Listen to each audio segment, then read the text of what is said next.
E aí, tudo bem com você que está ligado aqui no canal Podcast Sul? Eu estou chegando neste vídeo para falar da derrota do Atlético no Atletiba, em que tudo desenhava um favoritismo, talvez como nunca antes visto para o Furacão, mas dentro de campo não foi o que se viu. O que se viu foi um Atlético completamente perdido, mal treinado, apático e um reflexo daquilo que vem sendo apontado aqui pelo canal há algum tempo, mas principalmente do grande risco que se corre para a temporada, que é ficar sem um calendário à altura dos 100 anos que o clube merece viver. Eu vou falar de tudo isso depois da nossa vinheta.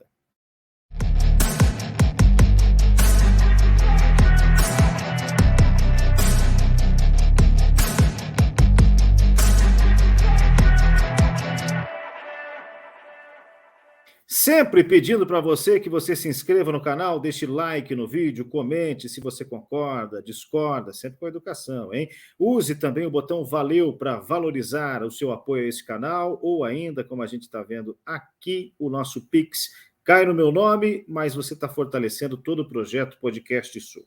Bom, o Atlético foi ao Alto da Glória com um cenário raramente visto na história do clássico, quase 100 anos de clássico, né?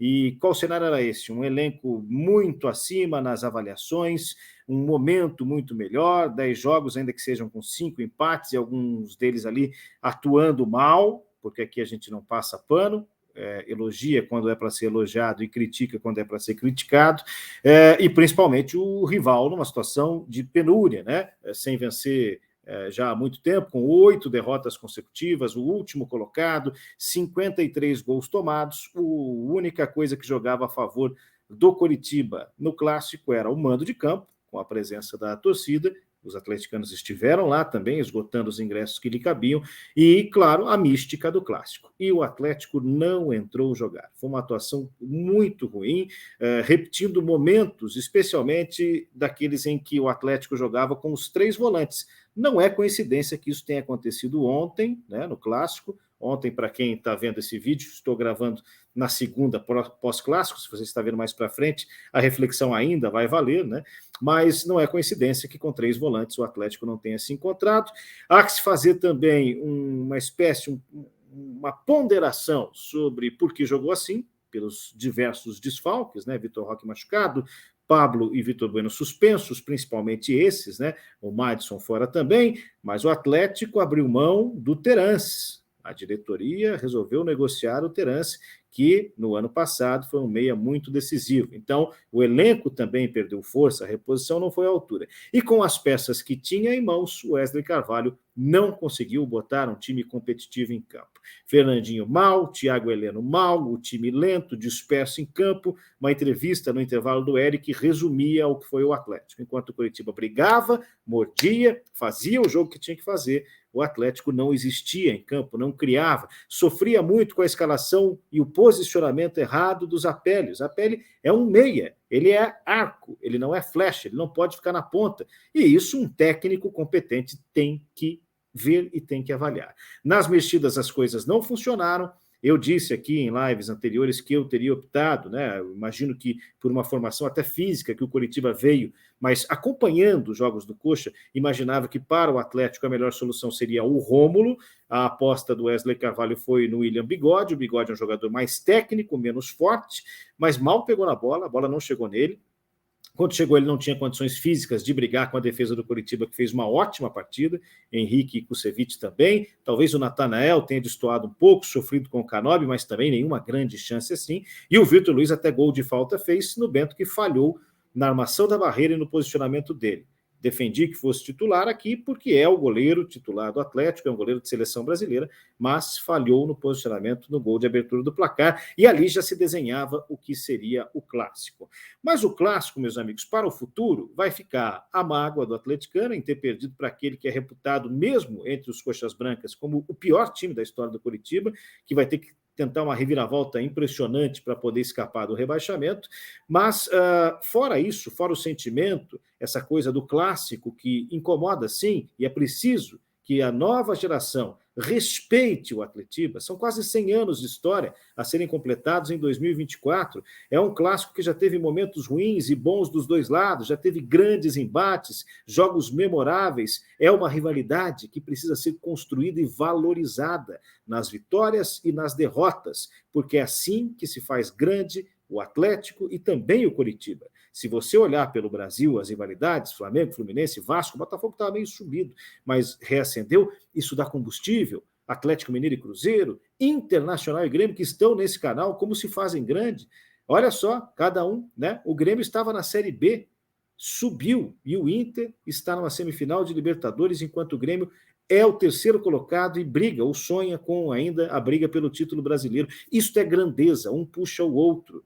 Não é trabalhar contra a rivalidade que vai funcionar para um lado ou para o outro. Há que se respeitar o clássico, que se viver saboreando essa rivalidade que é centenária e é muito bonita visualmente falando, nas cores, tem muitas histórias ricas. Não caia nessa de não há mais rivalidade, é um time de bairro, nada disso. Os dois clubes são centenários, são clubes com torcidas grandes, maravilhosas, que são fanáticas pelos seus times e que desfrutar o clássico, mesmo na derrota, faz parte. Então, parece que o Atlético não respeitou enquanto entidade o clássico, e nem estou falando do vídeo, tinha uma visão muito particular do vídeo divulgado, não vi nada demais quando o vídeo foi divulgado, porque afinal de contas é o que é o bairro, a cidade, o nome do bairro é Alto da Glória, por conta da glória, né? da glória espiritual ali com a igreja Perpétuo Socorro, com o cemitério, enfim, e não exatamente por conta das conquistas do Coritiba, mas quando a diretoria do Atlético faz um meia-culpa e saca o vídeo das redes, aí se acende o sinal de que foi sim uma provocação, e eu é que tinha sido um tanto quanto inocente ao ver o vídeo desta forma.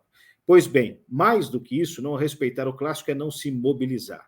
Agora, em relação a campeonato brasileiro, o Atlético, melhor dizendo, pegou um Coritiba muito fragilizado, 53 gols tomados, uma sequência de 8 derrotas, e é um time em que os seus principais concorrentes por Libertadores estão sempre conseguindo os 3 pontos. Então o Atlético comprometeu a sua caminhada, e assim o fez porque o time está largado. Afinal de contas, quem manda no futebol do Atlético? É o Alexandre Matos? Ou ele é um negociador? É o que vende e o que compra? É o Márcio Lara? É o Aguinaldo Farias? É algum outro dos dois que fazem parte desses 4 que foram nominados na ausência do Petralha? Ou é o próprio Petralha, como saiu a informação nesta segunda, de que está ativamente participando das decisões do clube e talvez queira repetir com o Wesley a insistência que deu ao Fernando Diniz e que muita gente se esquece quando vê o hoje técnico do Fluminense e da seleção brasileira ter algum sucesso. Muita gente se esquece que estava na penúltima colocação do Campeonato Brasileiro, jogando mal e fragilizado. Você enxergar uma tendência de futuro é sempre meritória. Qual o preço disso?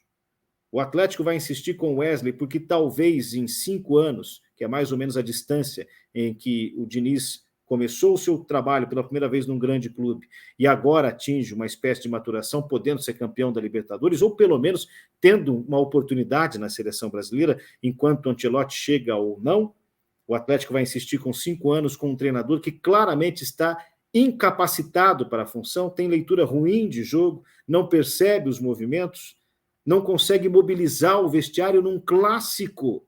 Na entrevista coletiva ele chegou a dizer isso, né, que o Fernandinho puxou ali, mas precisa do Fernandinho, que é uma liderança, e mais, com o Thiago Heleno mal, com o Fernandinho mal, esse técnico, como já não tinha condições de barrar o Vidal, consegue barrar essas 2 bandeiras do Atlético, consegue dizer, gente, vocês dois precisam esperar um pouquinho que vocês não estão bem, vão por alguém mais jovem, mais disposto nesse momento, descansa um pouco, até porque no caso do Fernandinho, principalmente, foi uma temporada exaustiva, em que ele jogou muito no estadual, por um erro de planejamento, já anterior com o Filipão, e um apadrinhamento ao Turra, que se vê de novo agora com o Wesley Carvalho.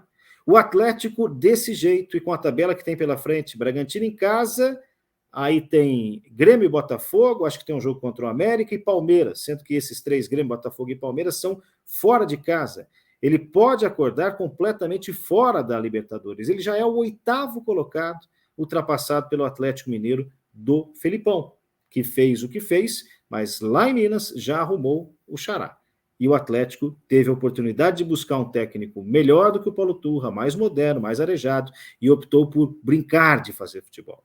Num ano eleitoral em que parece que a oposição demora para fazer uma articulação, os nomes que conversam, tentam buscar, não têm segurança de que teriam respaldo ou pelo menos uma votação, e não entendem que às vezes marcar posição é o mais importante. Especialmente porque o clube pode, ainda que eu acredite que vai levar muito tempo, ser vendido para uma empresa. Né? E nessa situação de hoje, o Atlético está sem rumo. Se Petralha está vivendo de volta o dia a dia, e eu não tenho essa informação, está letárgico, não está vendo o que está acontecendo. Ou quer tentar ver em Wesley Carvalho o que viu em Fernando Diniz e não corresponde. Não corresponde. Até pelo jeito que se joga. Wesley escalou mal o Atlético com o Zapelli aberto na ponta. O Zapelli é meia, ele é arco, não é flecha. E aí o Atlético brinca de fazer futebol e provavelmente, com a concorrência que tem, especialmente o ano muito positivo de Bragantino, Botafogo e Grêmio, times que não vinham fazendo grandes temporadas anteriormente, e com o poder financeiro que existe de Palmeiras, Flamengo e o Atlético Mineiro, do Filipão, não vai à Libertadores e vai se contentar em jogar a Sul-Americana. Se o projeto é ser o Sevilha das Américas, vai para a Sul-Americana, vai brigar pelo tricampeonato e tudo bem. Falta ambição, que é um dos ventos do furacão, quando ele brinca de fazer futebol e não contrata um técnico de verdade, não contrata um técnico experimentado e capacitado para conduzir ao Atlético, aonde o clube mesmo vende que deseja estar. Para o Centenário, a coisa está se complicando e esse canal tem falado isso há bastante tempo. Você concorda ou não? Deixe seu comentário aqui, seu like no vídeo, inscreva-se no canal, colabore pelo nosso Pix aqui ou pelo botão Valeu e siga sempre atento ao que fazemos e ao que falamos aqui no Podcast Sul.